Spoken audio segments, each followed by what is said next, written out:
오늘 이 영상이 정말 중요합니다. 오늘은 사인할 때 가장 문제가 되는 서류 4가지를 기준으로 말씀드리겠습니다. 이 4가지는 보험사가 가장 자주 활용하는 무기이기도 합니다. 즉 고객을 함정에 빠뜨릴 때 쓰는 대표적인 서류죠. 여러분, 보험 가입하고 3년 이내에 보험사고가 발생하거나 보험금 청구 금액이 1천만 원만 넘어가도 대부분의 보험회사는 사고조사를 진행합니다. 그리고 손해사정사나 조사자가 고객을 직접 찾아와 이렇게 말합니다. 고객님, 간단한 절차니까 여기 서명만 해주세요. 이런 경험 있으셨죠? 아직 없으시다면 앞으로 반드시 한 번은 겪으실 겁니다. 문제는 바로 그겁니다. 아무 생각 없이 서명한 단 한 장 때문에 여러분이 받을 수 있었던 수천만 원의 보험금이 영원이 될 수도 있고, 심지어는 고지 의무 위반이라는 이유로 계약 자체가 해지될 수도 있다는 겁니다.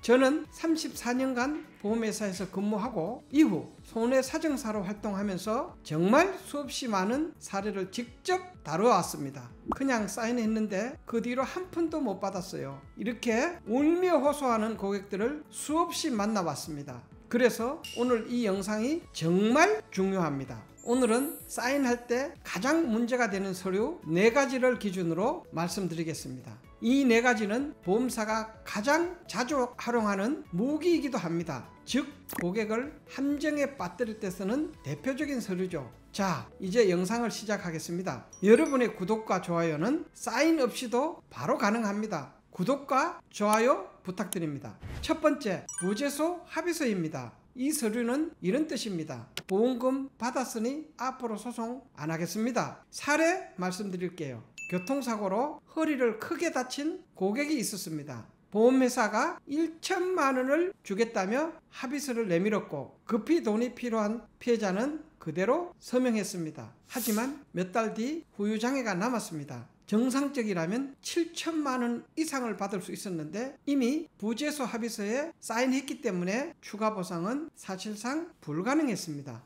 반대로 제게 의뢰하셨던 다른 고객은 검토 후 연락드리겠습니다 하고 사인을 거절했습니다. 제가 직접 사건을 맡아 진행했고 결국 1억에 가까운 보험금을 받을 수 있었습니다. 결국 부재소 합의서에 사인한다는 건 눈앞의 소익 때문에 미래의 권리를 스스로 버리는 일입니다. 두 번째, 면책동의서입니다. 이 서류는 이런 뜻입니다. 이번 사고에 대해서는 보험사가 책임지지 않는다. 심근경색으로 입원한 고객이 있었습니다. 보험사가 이렇게 말했습니다. 소송 가면 오래 걸릴 겁니다. 실손보험금만 드리고 진단비는 면책동의서에 사인만 해주시면 됩니다. 고객은 실손보험금이라도 빨리 받으려고 서명했습니다. 하지만 이후 진단비를 청구하려 했을 때는 이미 늦었습니다. 보험사 책임 없음이라는 서류에 사인했기 때문에 보험금을 받기는 사실상 불가능했습니다. 반면 제게 의뢰하신 고객은 사인을 거부했습니다. 제가 사건을 진행하면서 근거 자료를 보강했고 결국 진단비 전액을 수령할 수 있었습니다. 면책동의서는 어떤 경우라도 절대 사인하시면 안 됩니다.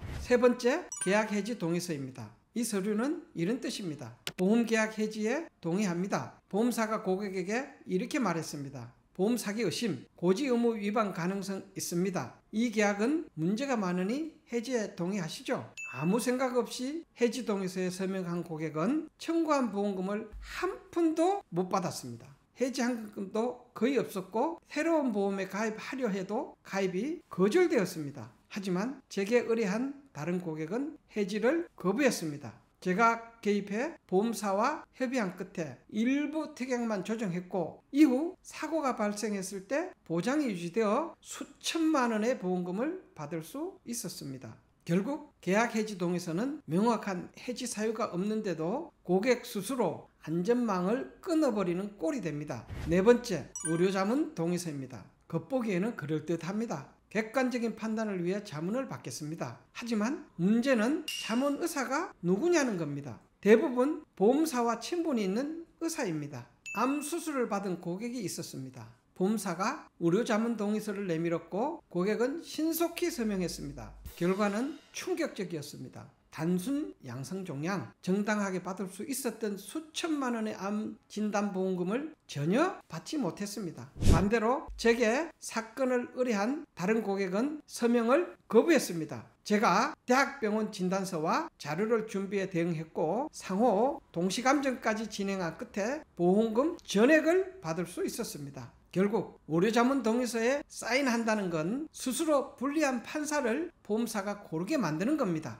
여러분, 오늘 말씀드린 4가지 서류를 꼭 기억하세요. 부재소 합의서, 면책동의서, 계약해지동의서, 의료자문동의서, 이 4가지는 보험사가 고객을 압박할 때 가장 자주 쓰는 무기입니다. 원칙은 단순합니다. 어떤 서류든 반드시 검토 후 서명하세요. 의료기록은 반드시 본인이 직접 받으세요. 애매하다 싶으면 반드시 전문가와 상담하세요. 여러분, 보험은 결국 보상입니다. 그 보상은 여러분이 평생 흘린 땀의 결과이자 가족을 지키는 약속입니다. 그런데 단 한 번의 사인 실수로 그 약속이 무너진다면 얼마나 억울하시겠습니까? 저는 이 영상을 보시는 모든 분들이 앞으로 절대 그런 피해자가 되지 않기를 바랍니다. 혹시 보험금 분쟁으로 어려움을 겪는 설계사님들이 계시다면 제 연락처를 더보기란에 남겨두겠습니다. 그리고 보험 설계사님들을 위한 오픈 톡방도 만들었습니다. 들어오셔서 보상에 대한 다양한 정보도 얻어가시고 함께 소통하시길 바랍니다. 보험금은 여러분이 당연히 받아야 할 권리입니다. 그 권리 반드시 지켜내시길 바랍니다. 오늘도 행복하세요. 그럼 다음 영상에서 뵙겠습니다. 감사합니다.